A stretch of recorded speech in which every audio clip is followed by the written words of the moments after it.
அதிகாரம் ஈகை. குறள் 230. சாதலின் இன்னாததில்லை இனிததூவும் ஈதல் ஈயா கடை. சாதலின் இன்னாததில்லை இனிததூவும் ஈதல் ஈயா கடை.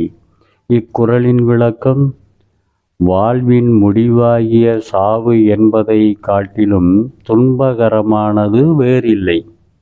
வாழ்வின் முடிவாகிய சாவு என்பதை காட்டிலும் துன்பகரமானது வேறில்லை.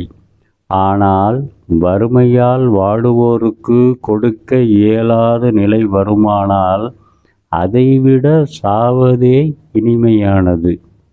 வறுமையில் வாடுபவருக்கு கொடுக்க இயலாத நிலை வருமானால் அதைவிட சாவதும் கூட இனிமையானதே என்று வறியவர்களுக்கு கொடுப்பதன் அவசியத்தை விளக்குகிறார் ஆசான் திருவள்ளுவர். நன்றி.